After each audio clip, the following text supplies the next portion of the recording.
Hey y'all. Hey. Happy Tuesday. How y'all doing?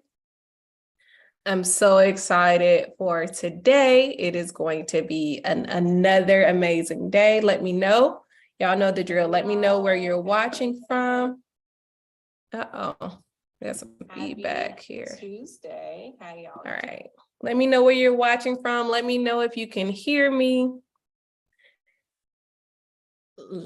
Let's hop on in. Hey, luxuries of time. How you doing?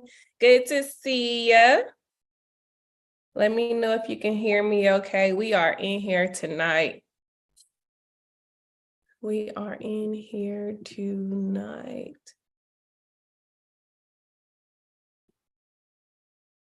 Let me make sure everything is set up correctly.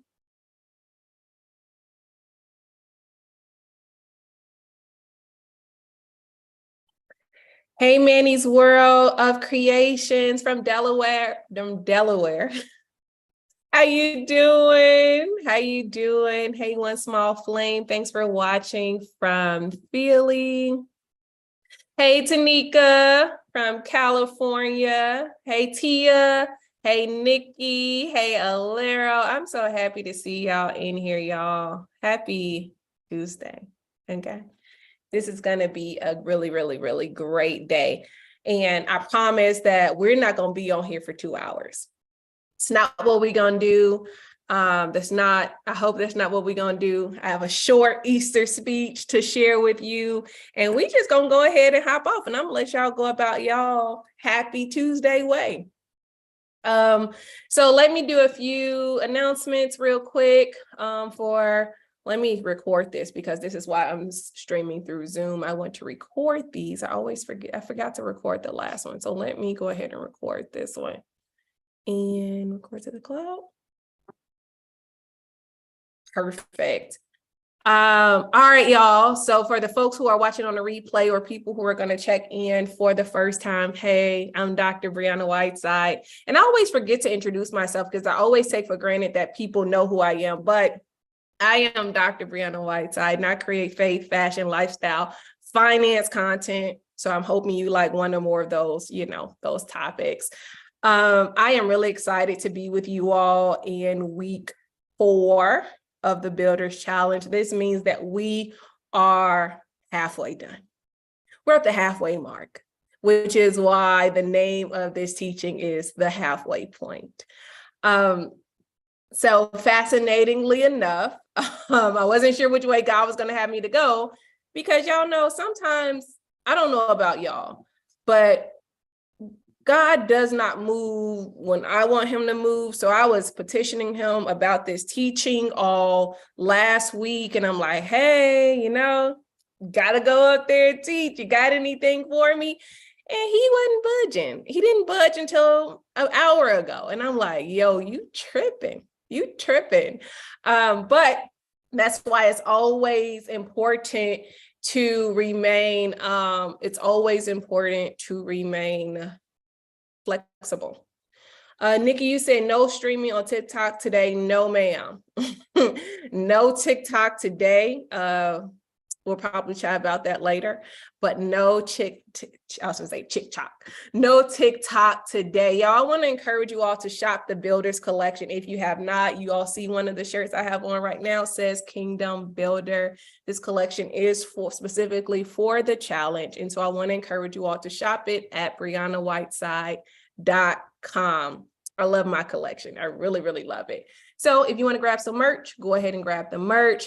I also want to encourage you all to book a strategy session with me if you are struggling to create a strategy for your life, your finance, you're leveling up anywhere. You know what I'm saying? I want to help you. And so you can book a strategy session with me today. I am excellent at creating strategy, which is how I've gotten majority of the things that I do done in a record amount of time, including teaching this challenge every week.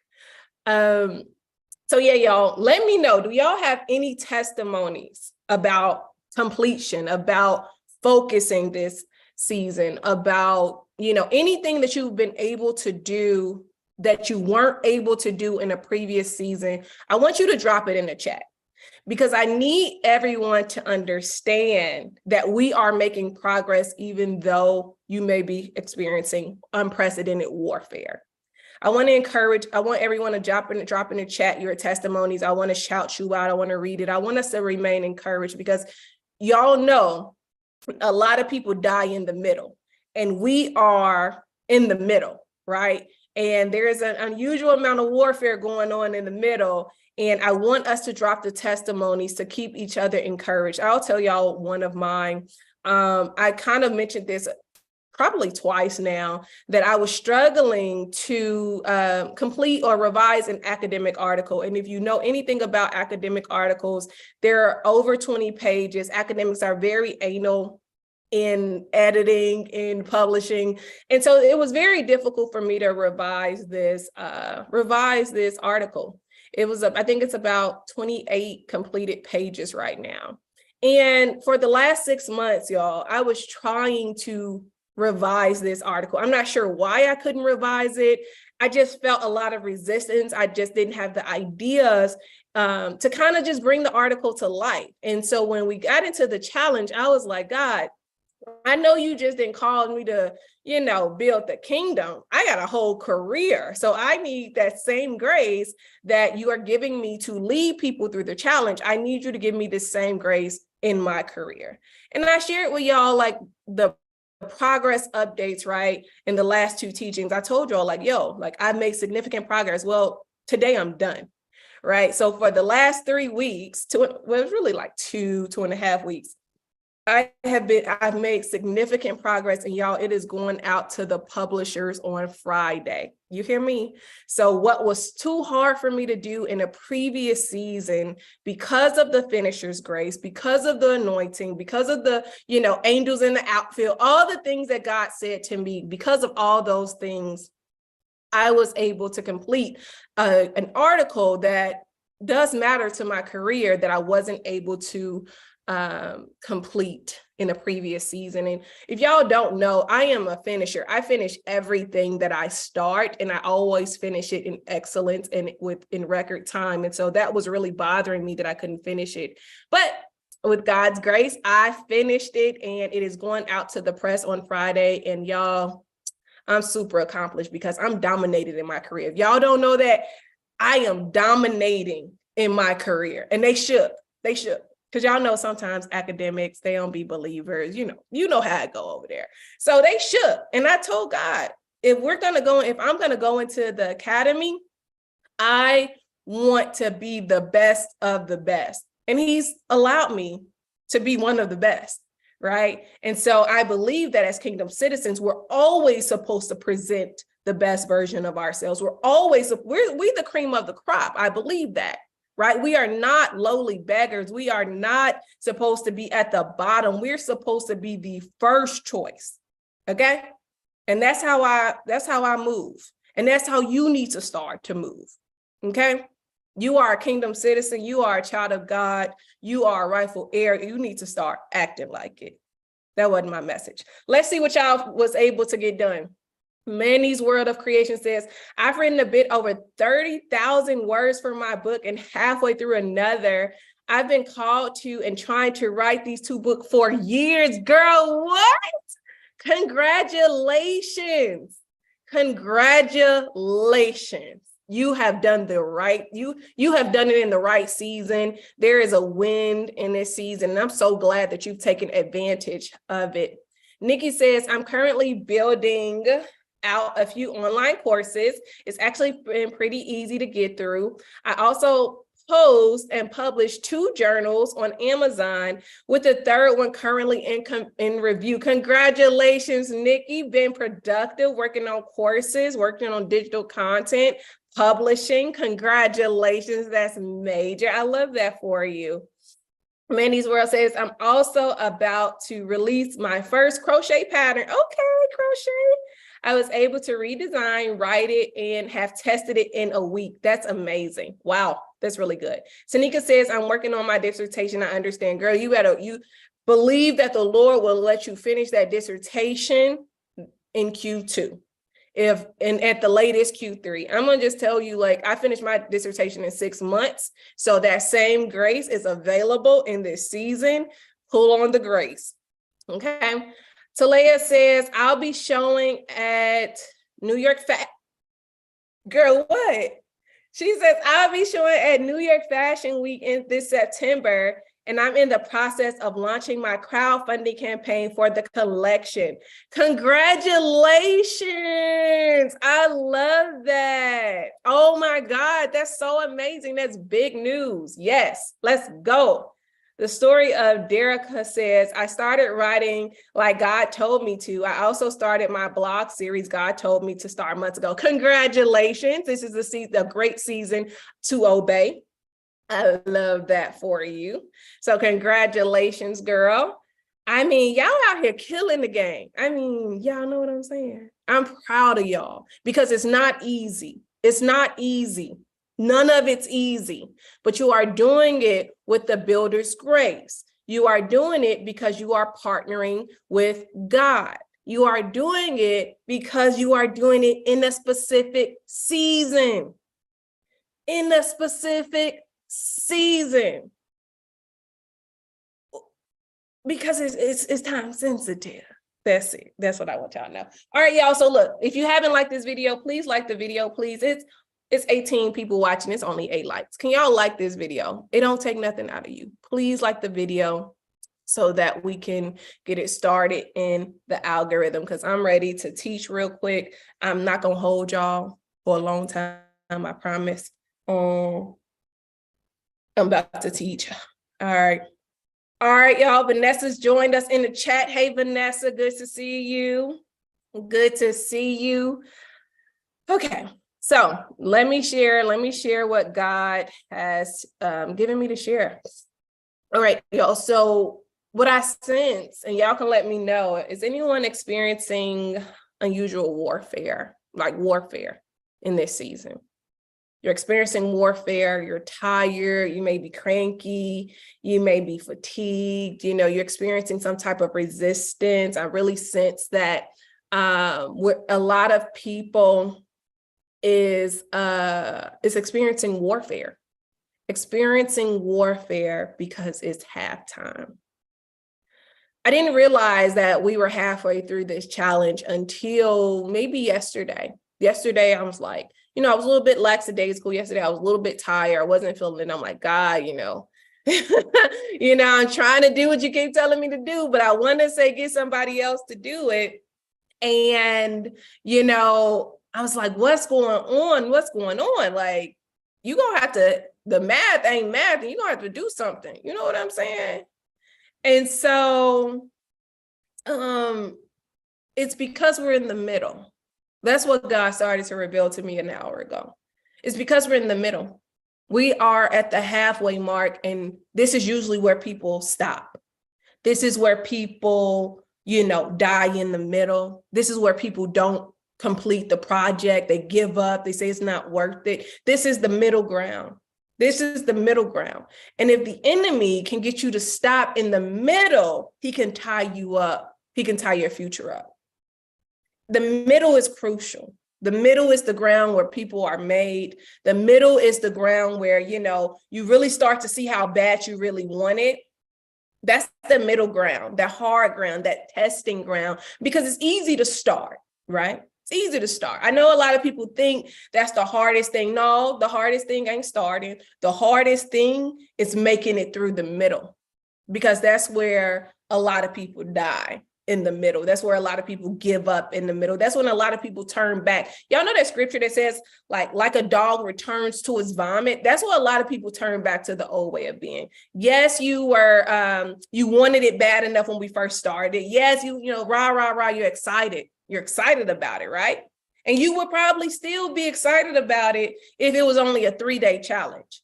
But we in this thing for 52 days, which means that we are smack dab in the middle of a process. We are in the middle, and it's a crucial moment. This is the moment where you have to continue to decide, I am going to continue to progress. I am not like Nehemiah. I am not going to come down. I'm not going to come off my mark. I'm not going to stop. I'm not going to let up. I am going to continue to move forward. So I want y'all to understand that this warfare you're experiencing is strategic. It's strategic. Just like we have to be strategic to progress, just like we have to be strategic to continue updating our plans to be in alignment with God, the enemy too has to be strategic. He has to be strategic because he needs to start throwing things at you before you finish. He needs to start. He needs to stall you. He needs to stop. And so I asked God, like, what he using? Because I know what he using on me, but I need you to give me an understanding of the broadness of what he's using. Like, show me what's in his arsenal. Show me what he's doing, because I know that I can get in my feelings. Probably y'all too, right? I know I can get in my feelings. And when I'm in my feelings, I don't really care much about nothing else but my feelings, but my feelings lying to me. I always tell y'all that. And sometimes I have to tell myself that your feelings are lying to you. Don't believe them. Don't follow them. So I know when I get mad and get in my feelings and be crying, spitting, and farting, I don't care about nothing else. That's a strategic thing for the enemy. So I asked God, like, what is he using in this season specifically for the collective of us? Because it ain't just about me. I want to know what he's using on the collective. And God showed me that he's using intimidation to hinder your progress, because you've made it this far. So now he has to intimidate you the rest of the way. So you can imagine, y'all, that I was so surprised when he took me back to Nehemiah. So surprised. And y'all know I taught Nehemiah, the ultimate builder strategy, which was the foundation for this challenge. And I focused heavily on Nehemiah's actions, heavily. What he had to do, how he had to update, how God came in, how he had to gather people. I focused on Nehemiah, but when God started to talk to me about the strategies that the enemy was using, I had to go back and look at the enemy in the text. Because I don't like to give too much clout to the devil. I really don't. That's not my thing. That's not my teaching strategy. I don't like to center on hell, right? I like to center on God and us. But I cannot not talk about it, right? I can't avoid it. It's the elephant that's in the room, the elephant that's trying to haze everybody. And so we're just going to go ahead and expose them really quickly. The first intimidation tactic that the enemy is using right now, we can find that in Nehemiah 2:19. Nehemiah 2:19, and I'm reading out of the NIV version. And the NIV version says, but when Sanballat, bald head self, that was my commentary. But when Sanballat, the Horonite, Tobiah, the Ammonite, official of Geshem, the Arab heard about it, and this is when they heard about Nehemiah about to build the wall, they mocked and ridiculed us. And this is what they said. What is this that you're doing? They asked. Are you rebelling against the king? Right? So when Sanballat and Tobiah hears about Nehemiah trying to rebuild the wall, they come in and they start mocking. But what they say is very fascinating. They say, what is this you're doing? Are you rebelling against the king? And this is what the enemy is saying to you as you're building. Who gave you permission to break free? What is this that you're doing? What is this that you're building? What is this that you're doing? Who gave you permission to break free? Who gave you permission to pursue your destiny? Who gave you permission to build? Who gave you permission to obey God? The enemy is literally looking at what you're building, saying, what is this you're doing? It's not like, oh, what is this you're doing? I'm curious. This is, how dare you? How dare you build? How dare you break free? How dare you pursue your destiny? How dare you build? How dare you obey God? It's a taunting thing. It's a mocking thing. What is this, right? What is this you're doing? It's not like he doesn't know what you're doing. He wants to bring it back to your attention to intimidate you, right? How dare you try to do that? Because what I started to learn when I started to study Nehemiah from this perspective is that it is about freedom. It is about destiny. It is about elevation, but it's all contingent on them finishing this wall, right? All the things that they need is contingent upon them finishing the wall. So of course your enemy is going to come in and intimidate you and say, hi, what is this? What is this you doing? What you think you doing? That's really what he's saying. What do you think you're doing? Because your mama didn't do it. Your daddy didn't do it. Your aunties didn't do it. Your grandma didn't do it. We stopped all of them. What is this you think you're doing? Right? What is this you're doing? How dare you? How dare you have the audacity to build? How dare you have the audacity to break free?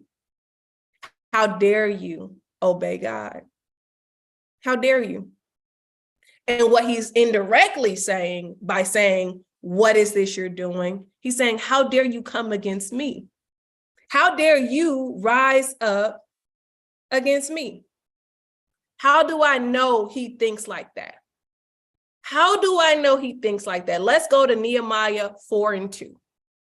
Nehemiah 4:2, NIV version says, and in the presence of his associates, so Sanballat and Tobiah, they still trolling.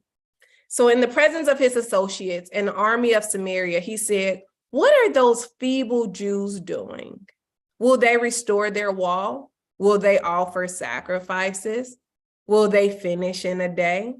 Can they bring the stones back to life from those heaps of rubble burned as they are?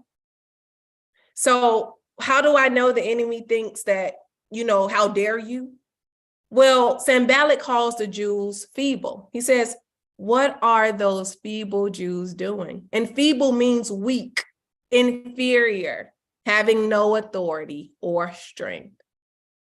Sanballat is literally calling the Jews feeble, meaning you're weak, you're inferior to us. You have no authority. You have no strength, right? And that is kind of what the enemy is starting to try to do to a lot of us.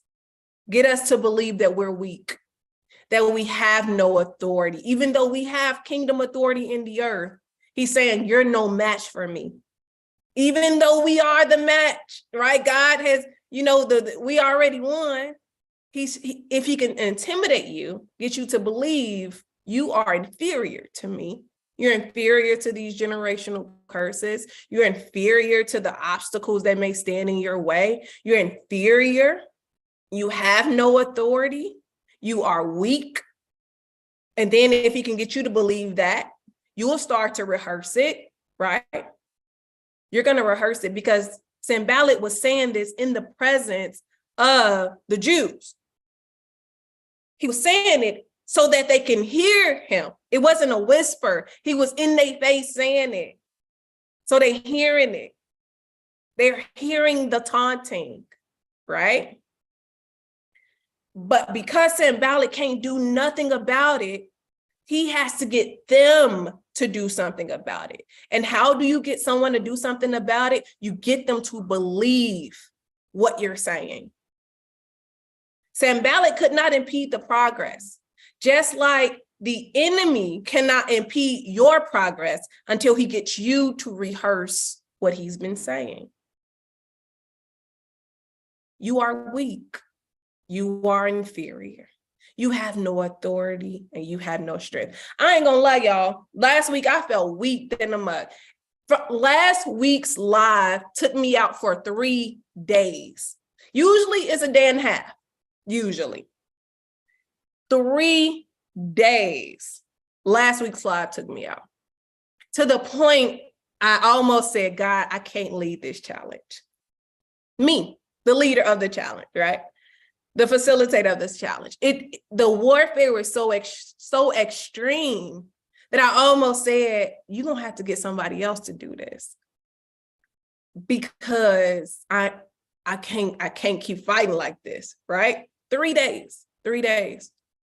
Y'all probably saw it on my face towards the end of the live last week. I had nothing left. I was depleted for 3 days. Right? So that's when the enemy started working on me, right? Because they're in the middle of building this wall. We in Nehemiah 4. They building already. They weary. They're hearing the taunting. And here go the enemy. You weak. You're inferior. You can't do this. You can't fight me. You're no match for me. This is what Sanballat is saying. This is what hell was whispering to me too. He's probably whispering those same things to you to get you to what? Stop. Because the truth is that you're not weak. You're not inferior. You have kingdom authority and you have the strength that God has given you. So it's a lie. But you have to know that it's a lie. Right?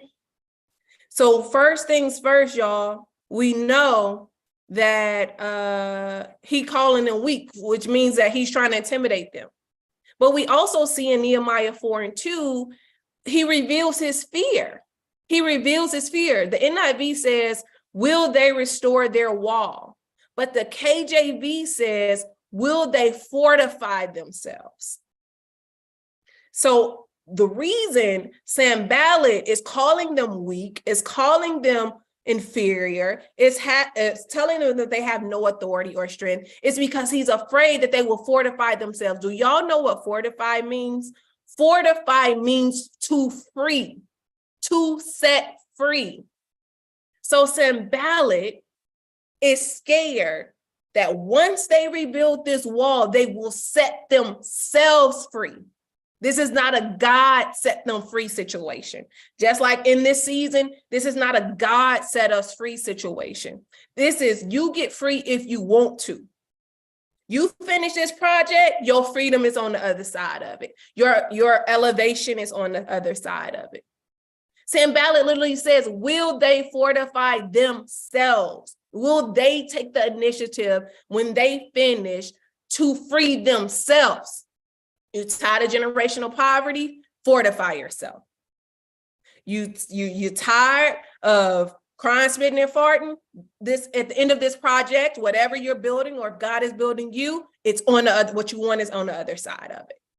So the enemy is trying to intimidate you so that you will not fortify yourself, which means that you won't get free.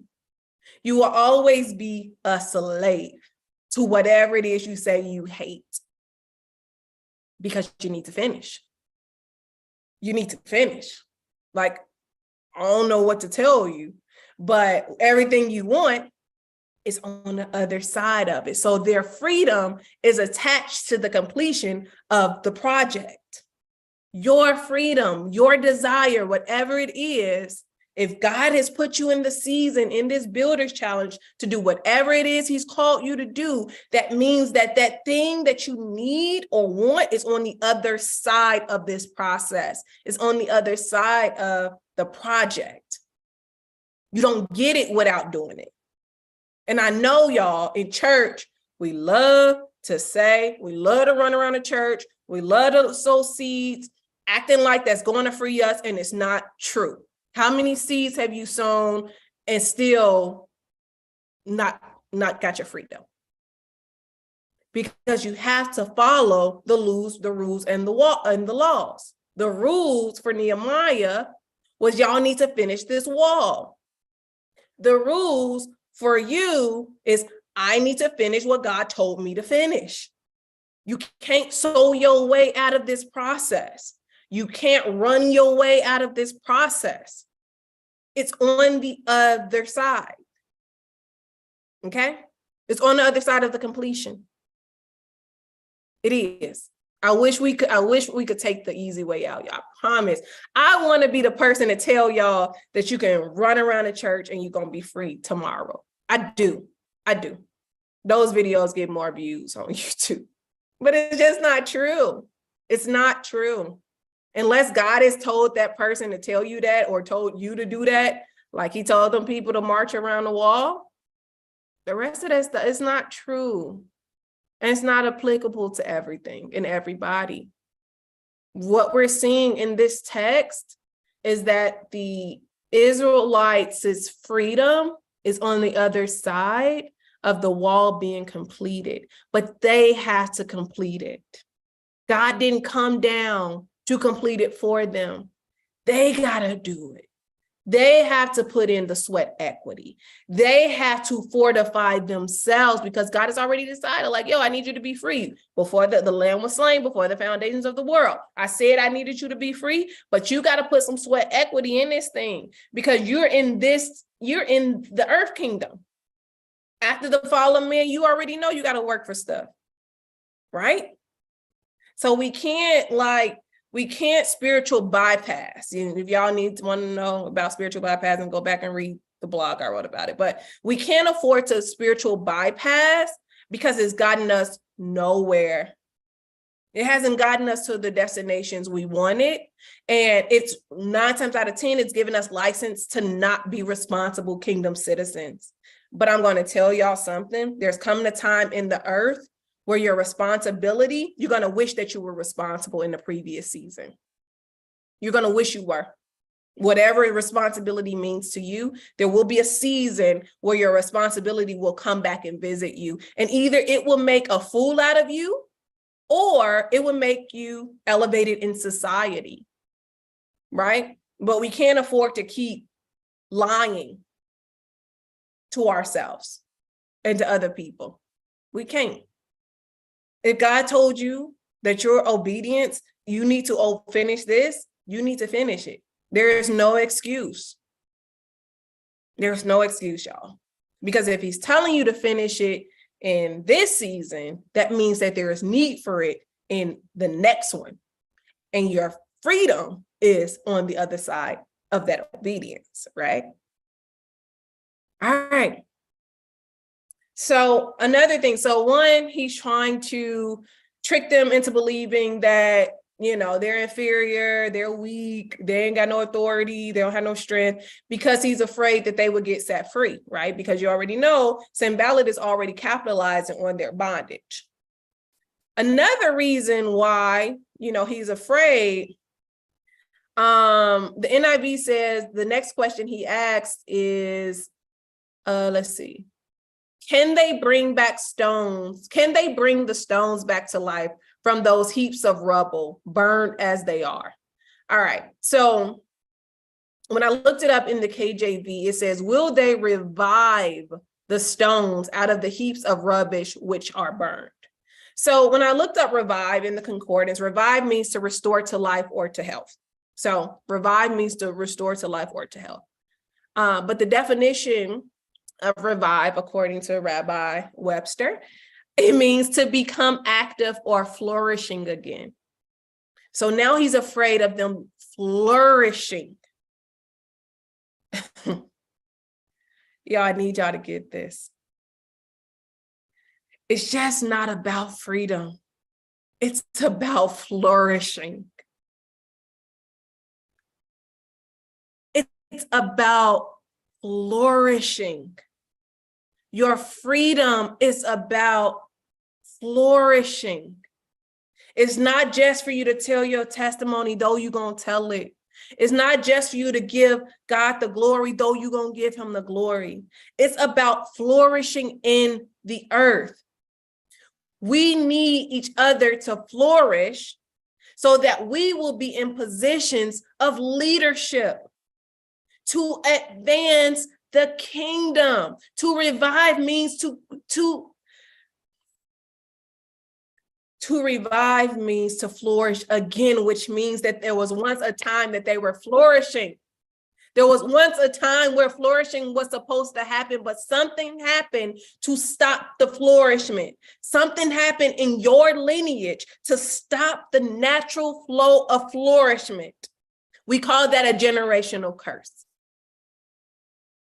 So now, not only is he afraid of them getting free, he's afraid of the flourishing again of the entire lineage, because it says, will they, not will one of them, will they, will the collective of them bring back the stones?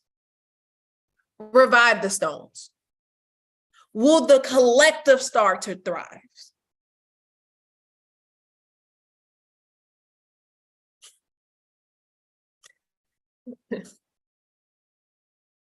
Okay, let me calm down. Okay. So where are the stones? The stones are burned up, right? The stones are burned up. They are under a heap of rubbish, right? They're under a heap of rubble. I'm sorry. They're under a heap of rubble or rubbish. What is a heap? A pile or a collection of things. They're under layers.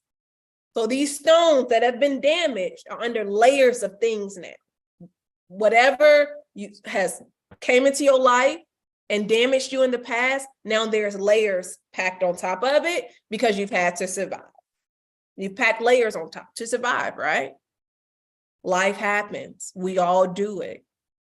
But the stones that have been damaged are under these layers of ashes. They're under layers of ashes. So I was like, okay, so can they build with the damage? You know what I'm saying? Like, what you gonna do? Because they're not building, y'all, they're not building with new stones.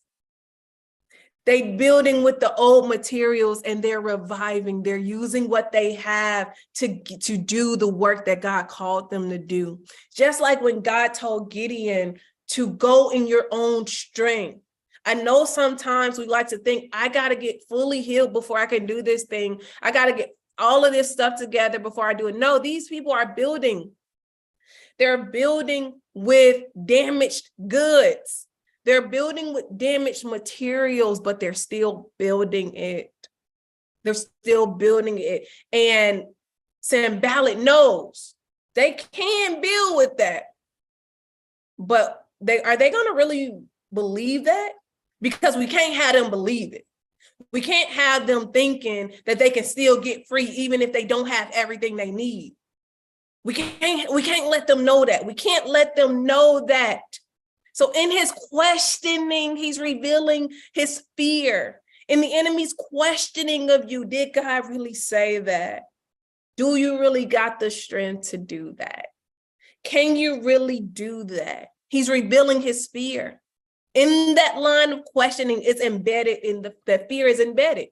He's afraid that they're going to realize that they can really build with the materials that may not seem that they're the best, but they can still get the job done.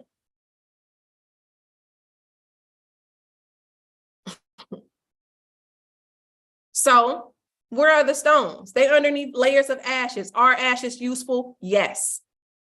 And so when I looked it up, say, where are ashes useful? Where can we repurpose ashes? Right? Because these ashes are layering over the stones. In soil amendments. These are in gardens. These are where things grow and thrive. In gardens. A soil amendment is anything added to the soil to improve its abilities, including water retention and absorption. The goal of soil amendments is to provide a healthier environment for the roots to grow. So these ashes are literally on top of the burnt materials, but they can use these ashes to ferment the soil, to cause things to what? Grow. What is another term for grow? Flourish. What does God tell you that he's going to give you beauty in exchange for? Your ashes. Isaiah 61:3. He said he's going to give you what? Beauty for ashes. That means he's going to not just make you beautiful, because I know that's what we like to think, but it's also attached to flourishment. It's also attached to growth. It's also attached to advancement. So it doesn't matter how bad those stones appear to be. It doesn't matter. And we can think of the stones metaphorically as your family. It doesn't matter how many people have been down. It doesn't matter how damaged the lineage is. When you're planted in the right environment and you use what you got to get to where you need to be, I almost called it the Players Club. You will cause your life to flourish. And there's nothing more beautiful than that. It's Isaiah 61:3. Nothing more beautiful than that. I don't know why believers, we think God doesn't want us to flourish. I don't know why we think he doesn't want us to advance. I don't know why we think he wants us to be poor all the time. But what father who is wealthy wants his children to suffer? Let me see this scripture. It just came to mind. What's that scripture, y'all? It says, if you who are wicked, here we go. That's what just came to mind. If you who are wicked. Oh, man.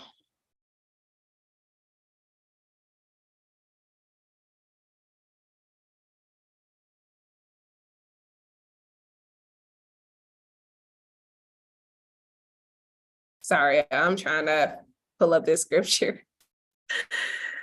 Proverbs, is this it? What is that scripture, man? It says, if you who are wicked does something, I can't even. Is that it? Help me out, y'all, in the chat. If you who are wicked, something, is it leaving inheritance? Okay, there we go. There we go. Matthew 7:11. Matthew 7:11. That's the scripture I want. Matthew 7:11. All right, let's go ahead and go through it. Matthew 7:11. NIV. If you then, though you are evil, know how to give good gifts to your children, how much more will your Father in heaven give good gifts to those who ask him? He's saying, if you, in your wickedness, in your humanness, right, know how to give good gifts, how much more will I give you? And I'm not wicked. That's what God's saying. Y'all wicked selves, you know what I'm saying? Y'all know how to give good gifts.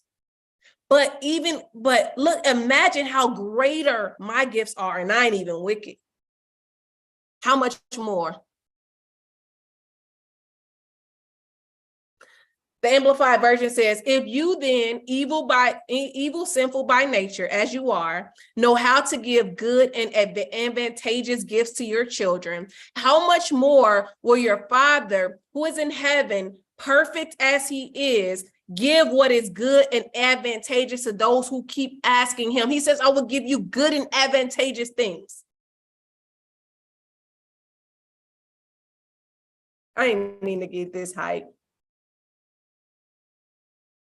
I ain't mean to get this hype.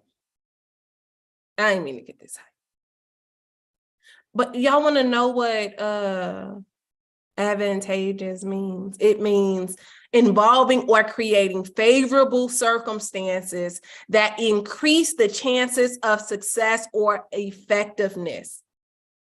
Advantageous means involving or creating favorable circumstances that increase the chances of success or effectiveness. Why does it say that increase the chances of success or effectiveness? Because you got a part to play too. He will work all the circumstances and bring them out around together. But you got a part to play in that too. He can only get, the scripture that says, the race is not given to the swift. What's the scripture? Now the word is like, y'all see it's coming on up. Let's see. The race. All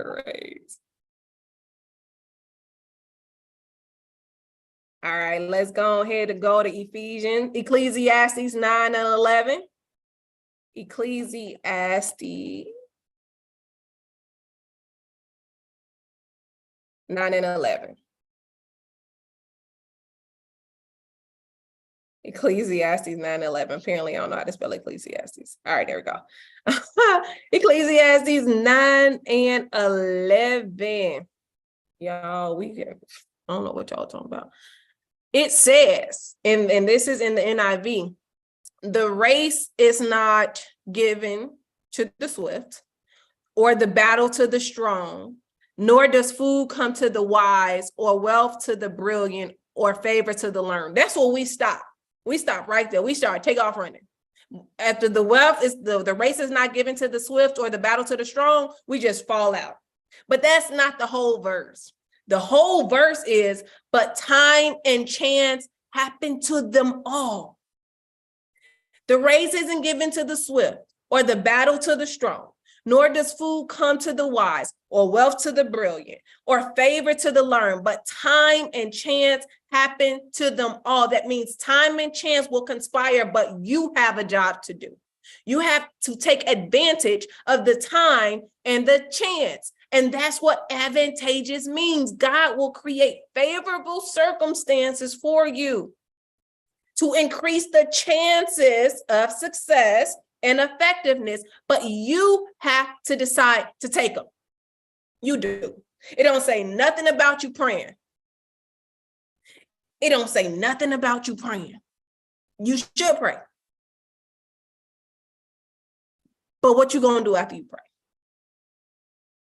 It don't say nothing about you praying. It don't say nothing about you running the church. It don't say nothing about you sowing the seed. It don't say nothing about nothing else. It says, basically, you have to take advantage of the time and the chance.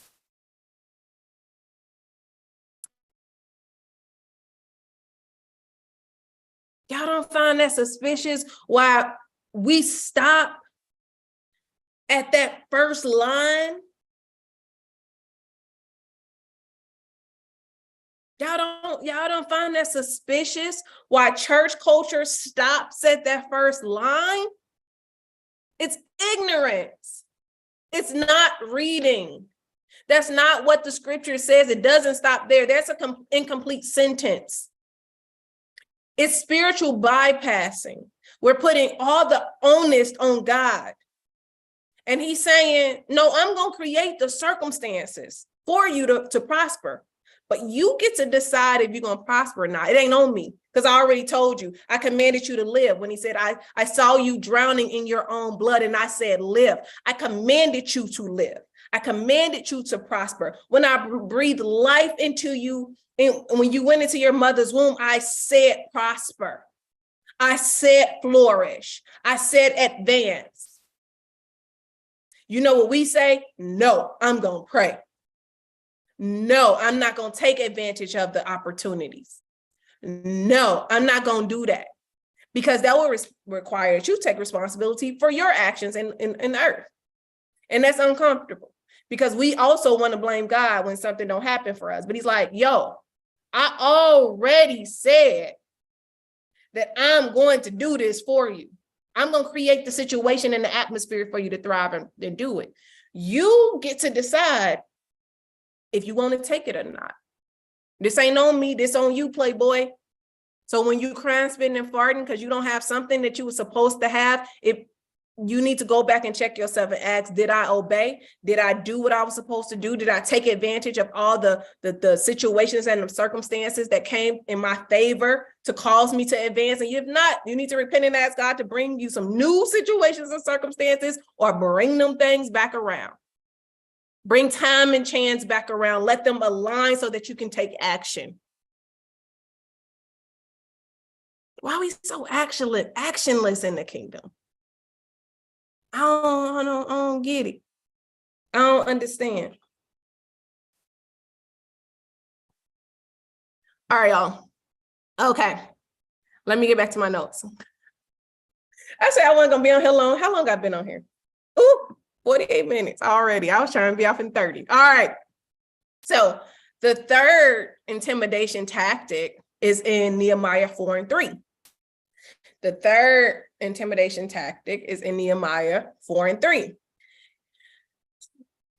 And it says in NIV, and the tactic is basically the enemy telling you what you're building is insignificant. So Nehemiah 4:3 says, Tobiah the Ammonite, who is at his side, said, what are you building? What are they building?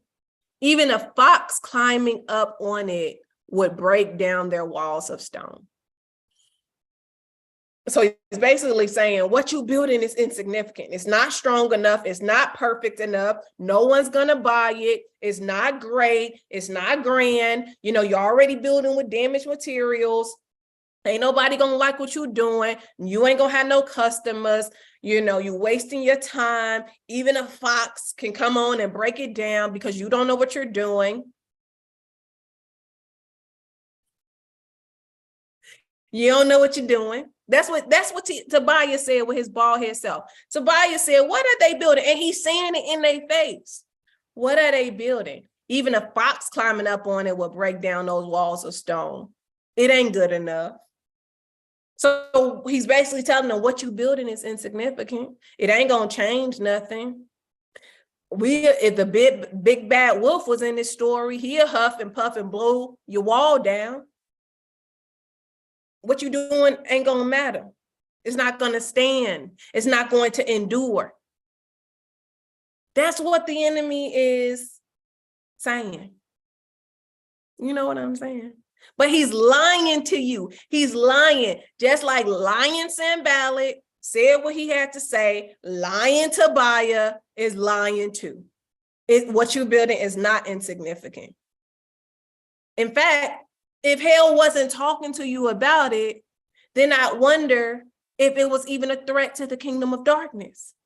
If hell wasn't trying to intimidate you, then I wonder, is it really from God? Is it really going to make the generational impact that you needed to make? He's talking to you, hell's talking to you for a reason. God told you to start doing it and obeying for a reason. Whose report you gonna believe? Right? Let me see what's in the chat. Oh man, y'all so funny. You really thought you were gonna get off here in 30 minutes. Yeah, I did. My notes ain't even as long and detailed as they were, but this the Holy Ghost taking over. I thought I was getting off in 30 minutes. Said, whoop, we're gonna be off here at 5:30. It's gonna be great. Luxuries of Time says great teachers always run over the students want to be in class. Well, I appreciate that. Thank you so much. Thank you so much. All right, let's get back to it. All right. So the fourth tactic that the enemy will use is if he cannot intimidate you, he will delay you. So all this time in Nehemiah, he's trying to intimidate Nehemiah, right? Nehemiah like, I'm not going, I'm not coming down, I'm not moving, blah, blah, blah. So if he cannot intimidate you into stopping, he's going to try to slow you down as much as possible. He wants to delay you because what you're building is time sensitive. It's just like when God told the prophet to go to the brook and the raven was waiting with his food at the brook. If the prophet didn't get there or decided not to go to the brook, he wouldn't have got his provision. God is telling you, build this. Noah, build the ark. It's going to rain. I don't know what rain is. I don't know how long it's going to take, but I'm going to do my part so I won't be delayed, right? So Noah was on time because, it didn't rain until he finished, but we ain't on that type of time right now. Everyone is sensing the earth is groaning. Everything in creation is pointing to something is coming, but we don't know what. And so if you are equipped, you hear the prophet saying that something is going to hit the earth. God has given us time. All the things y'all, April said, y'all won't hold me. April said, I'm going to go on out. May is coming on in. Loose me and let me go. Y'all see how fast April ran out of here? I said, gosh, we was just April 1st. Time is speeding up. The prophets have already announced that something is going to hit the earth relatively soon. We don't know the time frame of it, but we do know something is coming. You are privileged enough to be equipped with that information and you ain't building. You think you got time to continue to disobey? You don't. And that means that you would mismanage the information that God has given the prophets to help secure you. You've mismanaged the moment. You can't afford to mismanage the moment, y'all. You can't. So in Nehemiah, okay, so if the enemy cannot intimidate you, he's going to try to delay you. And we see that in Nehemiah 6, verse 2, and then again in verse 4. Nehemiah 6, verse 2, and then again in verse 4. Verse 2 says, Sanballat and Geshem sent me this message. Come, let us meet together in one of the villages on plain of Ono. So they're like, hey, we can't stop him from building, but let's invite him out. Let's invite him away from the work. Let's tell him to do something else, right? Let's meet together. Let's take a break. Let's not take a break. You already tired, right? Let us entice him away from the work. If Nehemiah steps away from the project that only took them, from building the wall that only took them 52 days, then he would not have been on time for the freedom that was scheduled for them. The enemy knows that there's an impending doom, right? He knows. I don't think he knows what it is, but I think he can sense it. Remember, he is not informationless. He was a cherub. A cherub? Or was he a seraphim? He was one of either a seraphim or a cherub. I know we like to think that he was low ranking, but he was higher than archangels, okay? So he knows how the spirit world functions, right? He knows how it functions. We don't always know how it functions. He knows. He knows. So, of course, he has information.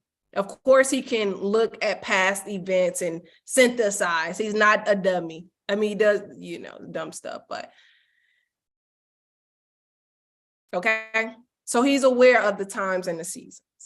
He's aware of, he got ideas about your prophetic destiny based on information from your past, based on information from your family's past. He has a history of y'all, right?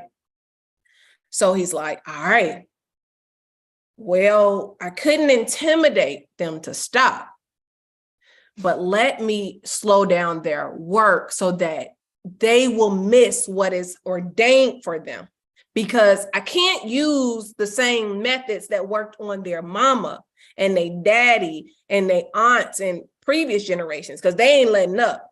But let me slow them down to frustrate them.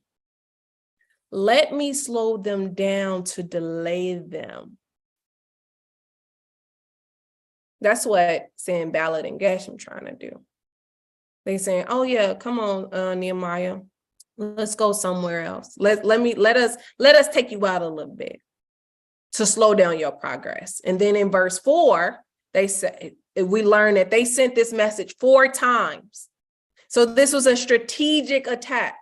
They didn't want to just take him out. They wanted to slow him down, and it was so important that they slow him down that they kept trying it 4 times, y'all. Y'all don't find that suspicious? That's suspicious. That is suspicious. 4 times? 4 times? So you can't tell me that what you're building is insignificant. He's trying the same strategy 4 times. How many times he tried the intimidation strategy? 3? 3 times he tried the intimidation strategy. That didn't work. All right, let's delay him 4 times. This is 7 launched attacks. And you know what the 7 in the Bible is? A number of completion. 7 in the Bible is a number of completion. So he launches 7 attacks. That's good. This is good. He launches 7 attacks to get them to stop, to get them not to allow to stop their freedom. 7, because he knows this is the season of completion. 7. We're not letting up. You hear what I'm saying? That needs to be your confession. He's launching these attacks because he knows that your time in oppression or whatever it is you're battling with is coming to an end. Just like 7 in the Bible represented completion for Gideon, right? They were oppressed for 7 years. And Gideon had to go get the bull that was 7 years old to sacrifice it on the altar. After he cut down Baal and Asherah's pole, he had to sacrifice the 7-year-old bull on that same altar. So the children of Israel's captivity was coming to an end. He had to neutralize the altar. This is Gideon, had to neutralize the altar with the blood of a bull in the form of a sacrifice unto God to silence the altar speaking, because the Israelites were practicing mixture. And now we see Sanballat and Tobiah launching 7 attacks directly against Nehemiah. Y'all don't think it's a correlation here? Come on, y'all. We got to be decided, right? What you're building is time sensitive. And the enemy knows that. You must know that too. You must finish at the right time. There is a time and there is a place that you need to be at a specific time. Without the place, the time would not matter. That's just like me saying, okay, I have a flight that I'm going to take out of Vegas. Let's say tomorrow. I got a flight I'm going to take out of Vegas tomorrow. I know what the destination is. Let's just say it's Hawaii, because I wish I was there. That's the place. But in order for me to get to the place, I need to be at the airport by a specific time. If I am not there at a specific time, Hawaii, the destination, does not matter to me because I've missed my flight. Now I have to hope I can reschedule. The place matters. You are supposed to be at a specific place at a specific time. Hell is trying to intimidate you and stop you, because if you don't get to the destination, you don't win your freedom and you don't flourish. This is not the God's got a message with your name on it teaching. This is, you got to put skin in this game, and you have to decide not to stop, because God do got a blessing with your name on it, but it's at the place. Are you going to get to the place? Or are you going to stop in the middle and let hell mock you, mimic you, intimidate you, delay you another time?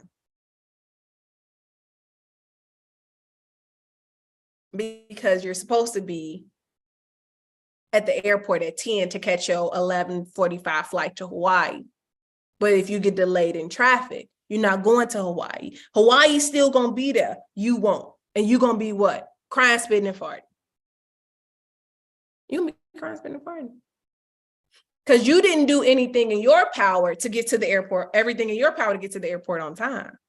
Because you just thought God wasn't going to let that happen to you. God wasn't going to let you miss your flight. No, you let you miss your flight. You did. You may have not have left home on time. You may have not did what you were supposed to do, whatever the case may be. This ain't got nothing to do with God. This got everything to do with you and your improper planning. Just like if you don't finish in this quarter, that's because you didn't want to. Not because the grace wasn't there, but because you decided that the warfare was too great, that you allowed the enemy to punk you out of the destiny that your mouth said you wanted. But your actions will always tell a different story. You know how people say, like, take people's words with a grain of salt. You need to pay attention to their actions. Your actions will always call you a liar when you don't complete it. God, I want to be free. What your actions telling him? Because your mouth and your actions are the math, is the mathing. You can say with your mouth everything you want. Is there a corresponding action attached to what you say you want? You say you want to be a millionaire, but you can't manage a few $100s. You can't manage being a thousandaire. How will you manage the big thing when you can't manage the small thing? How can you manage millions when you don't respect the dime? You haven't learned to respect the dime. You haven't learned to respect the dollar, so how will you respect the millions? Ain't none of that in my notes.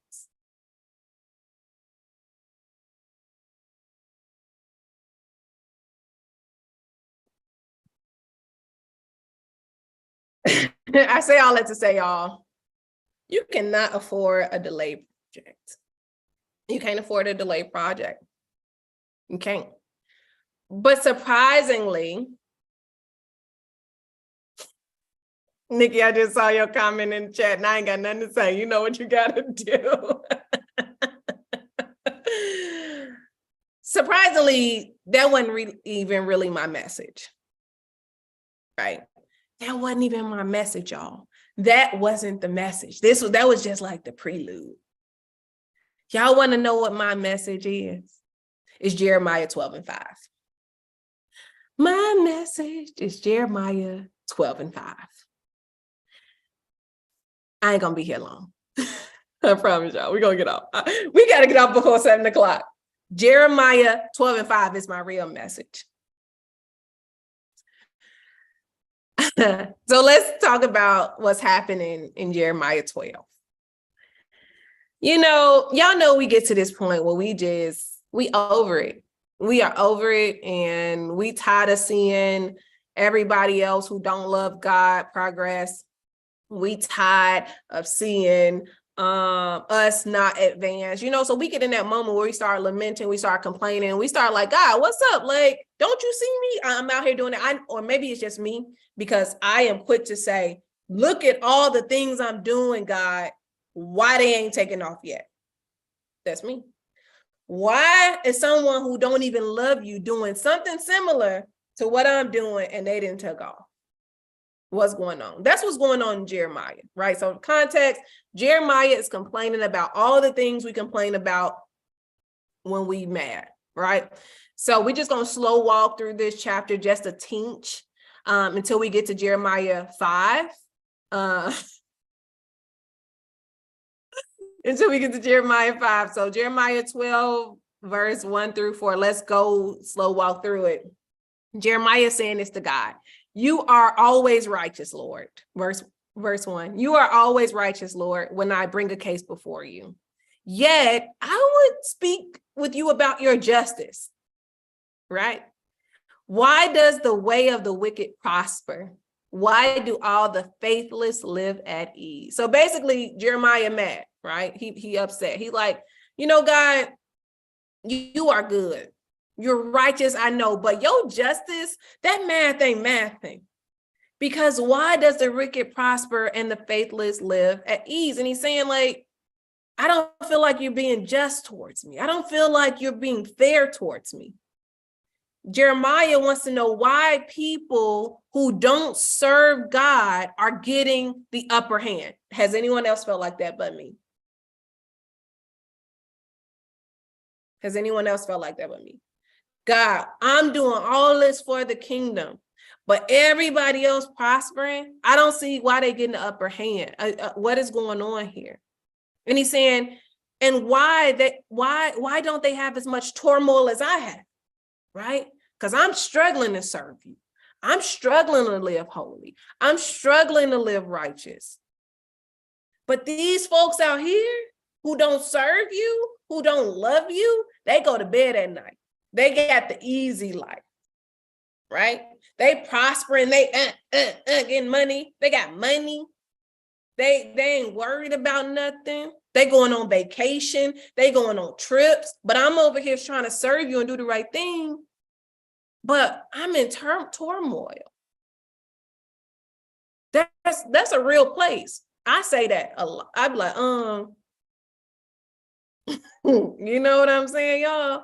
And so we see Jeremiah having this very transparent moment with God, because before in chapter 11, there was, you know, God calls him to do this thing, to talk to Israel about altars they erected. Again, they always erecting some altar. He's talking to them and he's bringing a word of condemnation against them. And he's saying, like, because y'all have, what is it in verse 11? Because y'all have served other gods, then there's a famine about to hit the earth. And God tells Jeremiah, don't even pray for them, because I told them not to do it. So y'all know there are certain things in the Bible that we can pray against. When God reveals to prophets, there are certain things that we can pray against to kind of turn the will of God. But then there are things where he's like, don't even pray to me about it because I've given y'all enough time and I'm sick of y'all. That's one of those moments that Jeremiah just came out of in Jeremiah 11.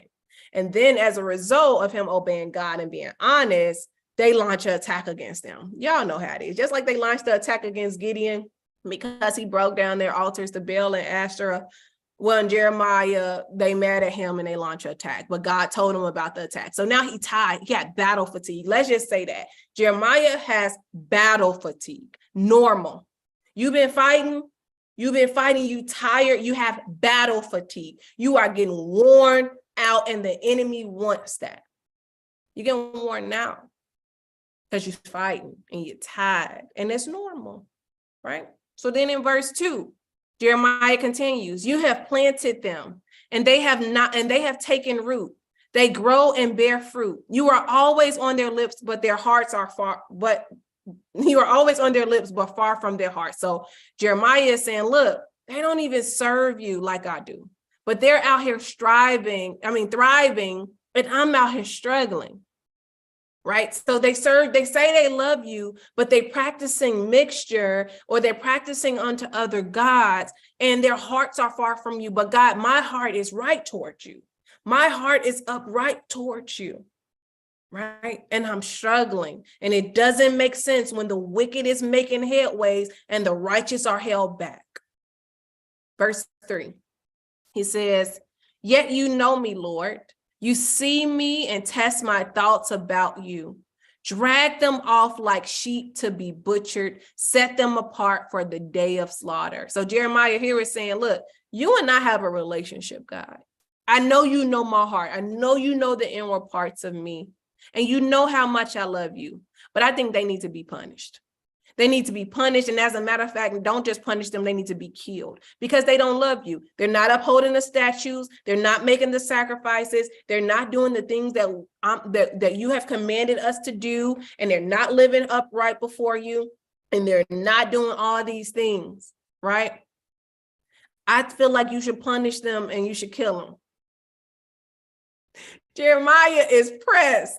And we get pressed too sometimes. But Jeremiah is pressed because he's like, yo, like, basically what's not being said here is I could be doing what they doing and prospering too. But I'm up here trying to live holy and you not even punishing them. Why you ain't punishing them? Because I'm trying to do the right thing so I don't get punished. But you're not even punishing them. So, I mean, I kind of want to thrive too. You know, so now Jeremiah is kind of like teetering. Like, I love you, God, but if I don't see no punishment, then that side kind of look appetizing. That side look like it's calling my name. That's what Jeremiah is kind of saying. You know what I'm saying? Because sometimes I know people like to pretend like sin is just looks like awful and unattractive. That ain't the case for me. Some of the stuff does look like fun. I'm ain't gonna hold you. Some of the stuff looks fun. Okay, that's all I'm gonna say. All right, verse 4. He says, how long will the land lie parched and the grass in every field be withered? Because those who live in it are wicked. The animals and birds have perished. Moreover, the people are saying, he will not see what happens to us. So Jeremiah is saying, basically, the earth is suffering because they're flourishing, right? These wicked folks, they out here flourishing, they're enacting laws, they're doing all these things. And because they have advanced and they have an advantage over us who are doing the right thing, the earth and the land is suffering. How long will you allow the land to be desolate because of wicked folks? Like, if you just punish them, then the land can come back and thrive and flourish. But because why won't you? Basically, we're threatening a famine because of them. And how do I know that they are threatening a famine? Because it says the animals and the birds have perished. What y'all think they was eating? So the land is not yielding fruit. So they can't, the crops ain't growing. The animals and the birds are dead. They're threatening a famine, right? And Jeremiah is equating this to wickedness. He's equating this to people who don't love God being in positions of power, being in positions where they can enact laws, all the things. They out here having a great time and he over here suffering. You know what I'm saying? He not feeling that. So here's the teaching, right? And it's only like 5 minutes. Jeremiah 12:5. This is what God says. And this is for you. Jeremiah 12:5, God says, if you have raced with men on foot and they have worn you out, how can you compete with horses? If you stumble in safe country, how will you manage in the thickets by the Jordan? I like it in the Living Bible. The Living Bible gives me a better translation. It says, the Lord replied to me, if racing with mere men, these men of Anath, have wearied you, how will you race against horses, against the king, his court, and all his evil priests? If you stumble and fall on open ground, what will you do in Jordan's jungle? So this is your encouragement. This is your correction. This is your admonition. This is how I need you to think about it in this moment where we just went through Nehemiah being hazed by the enemy and all these things. When we put Nehemiah's story and the enemy's tactics against God's response to Jeremiah, we see something very important. We see that God is saying, I hear you, but if you're tired on this level, how do you expect to race with the horses? That's the next level. So if racing with men on foot, where you're equal, is wearing you out, how will you perform on the next level? Because if you go on that level, you will not win the race. But let's not stop there. Because the reason why I need you to build and be strengthened on this level, because after the horses comes the king. If you can't race with mere men and you can't race with horses, you don't get to the strength up to race with the horses, you will never race against the king. And what comes after the king? His court. What comes after the court? His evil priests. All of these levels, if you can't get past this first level, if you're weary, if you're complaining, if you're tired on this level, you will never get to the next levels. And this level is it says mere men. What it says? Mere men. That means that this ain't even the hard stuff. If this level is exhausting you, you're not going to survive on the level after that with the horses. You're definitely not going to beat the king. You're definitely not going to get past his court. You're not going to get past the evil priest either. This level, y'all, this level where the enemy is trying to intimidate you not to get past. You know what's on the other side of you winning? The next level. You know what's waiting for you on the next level? The horses. You want to know what's waiting for you on level 3? The king. You want to know what's waiting to oppose you on level 4? His court. You want to know what's waiting to oppose you on level 5? The evil priests. You win this level to get to fight for the next, to get to fight on the next level. Every battle you win the ability to go into the battle on the next level. It doesn't stop. It does not stop. You keep advancing, you keep going. But if you don't defeat the enemies, the mere men on this level, the minions, the foot soldiers, the ones that are low level, low ranking, you're never going to get to that next level. Not never. And I know that's not even proper English, but you're not going to do it. You're not going to do it. Right? He also is saying, If you stumble and fall on open ground, you have a lot of ground on this level. You got a lot of ground. You're covering a lot of ground, right? It's clear, it's open. You don't got a lot, you got clear way. Q2, you got clear, you're clear for takeoff. If you stumble and fall in this open season, how you think you gonna progress in the jungle? But you thought you was gonna go to the beach. The next field, the next battlefield is the jungle. You know what's in the jungle? You don't know. Oh. So what you gonna do? You gonna stay and fight in this open field and stumble and fall? You gonna stay and let the mere horsemen, the mere men defeat you? Or you gonna say, all right, I'm gonna pass this level. I got what it takes, and I'm gonna keep advancing, and I'm gonna take the terrain of the jungle. Y'all know what them people's in the Bible? Give me my mountain. Give me the land. I don't care what's in it. If God called me to it and said I could have it, it's mine. But if you don't build on this level, if you don't advance past level 1, you're not going to level 2. Level 2 is where you want to be. Everything within you wants to be at the next level, the highest level that God has ordained for you to go. You were wired for the highest level. But if you struggle to get through past level 1, how will you ever get to the last level? Because these are mere horsemen. These are mere men you're fighting. Mere men. It's the mere part for me. It's the mere part for me.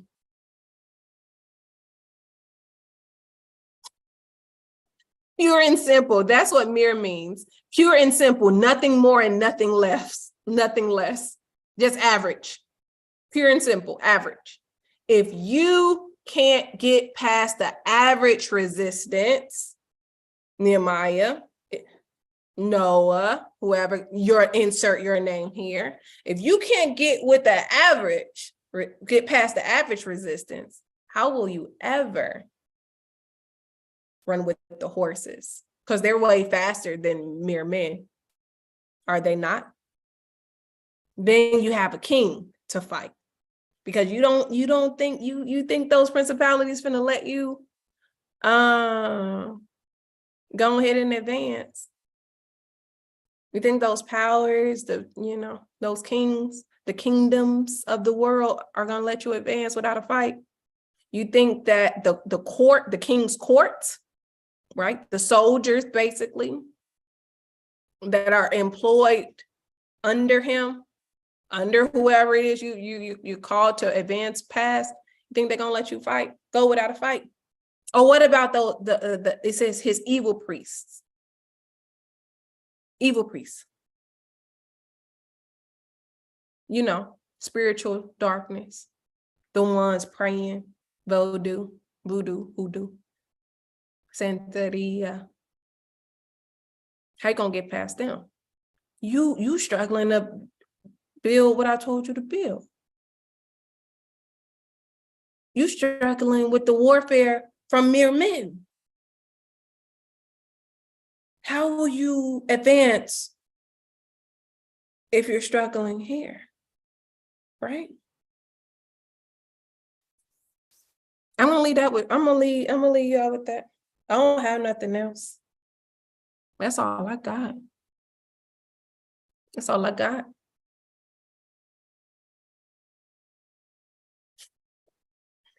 I hope this encouraged y'all to keep going, because this is halftime.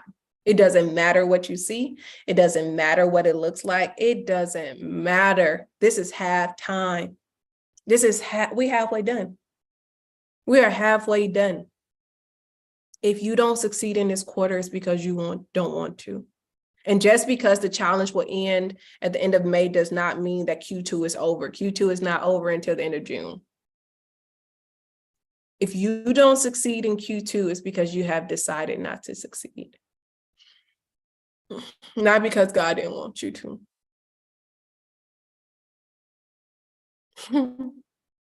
Okay. How y'all feeling in the chat? How y'all feeling? I got a second. I'm done teaching. Let me know how you feel about this teaching. Let me know how you feel about right now. Because you got to finish. You got to finish. If you haven't liked this video, please like the video. I really appreciate it. Thank you so much. That's it.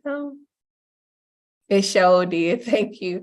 You're welcome. The story of Derica. You are welcome. You are welcome.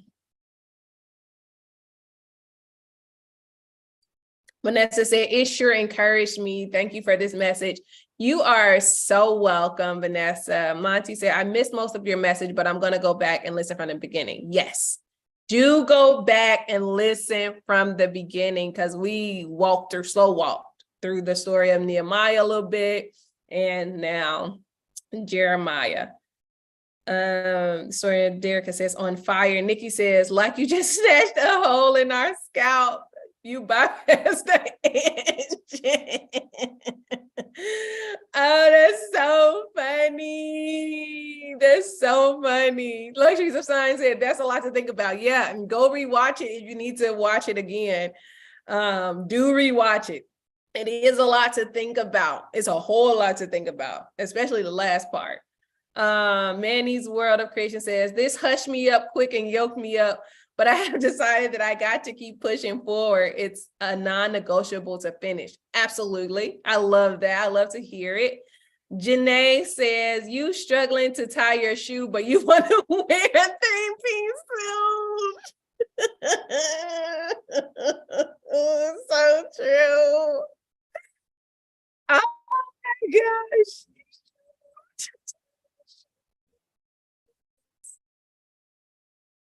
Gotta get them Velcro shoes on. Get out of here with that. Dang on Velcro Etch-a-Sketch shoes. Lovely Tia says, this was so great. I have decided to succeed. I have the energy to work on things tonight before I go to bed. I love that. I love it. It's amazing. Yeah. And sometimes you just got to keep doing it. You just got to do it. Touch it every day, whatever you need to do. It don't have to be a long time. You just need to decide to make progress every day, y'all. If y'all knew how many things I have in my hands right now that I'm doing simultaneously on top of this, you would be like, I don't even know how you're doing it. But it's a decision I've made. I made the decision. I know we have a supernatural grace. I'm going to capitalize on that supernatural grace, and I'm going to do my part. I'm going to let my angels and the angelic hosts do their part. And then I'm going to let God do his part. And Holy Spirit, come on and drop the revelation. You know what I'm saying? We all do our part. We all good. This is a group project,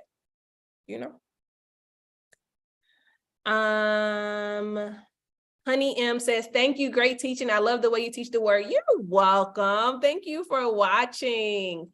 Luxuries of Time says, thank you for your obedience to share the word. You are welcome. You are welcome. Y'all got any questions? I'm gonna go back over the things. Y'all shop the Builders collection. You can shop the collection at briannawhiteside.com/shop. Got a lot of hoodies, hats, shirts, journals. If you need to book a strategy session with me, whether it be spiritual, financial, lifestyle, or just schedule a heart-to-heart, I want you to jump on my calendar. You can do that at briannawhiteside.com/coaching. Nikki says, Etch-a-Sketch shoes. Did you mean Skechers? No, I meant Etch-a-Sketch. That little thing you with the ball. No, I meant Etch-a-Sketch.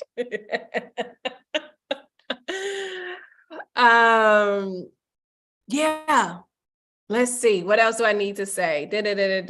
Shop the collection, book a strategy session. If you'd like to donate to the channel, you can do so. My Cash App is the Book of Brianna, or you can do PayPal. It's Brianna at briannawhiteside.com and PayPal. If not, totally fine. All the money goes to bringing people on the platform every month.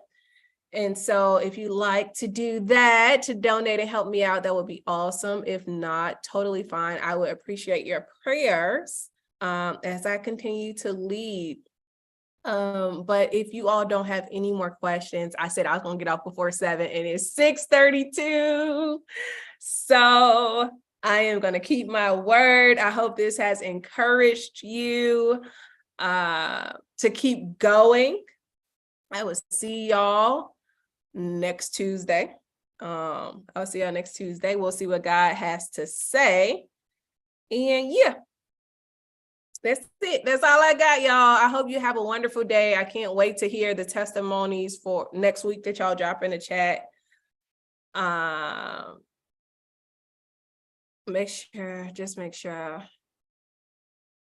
Let's see. Just to make sure I got it all. What was intimidation 2? Let me see.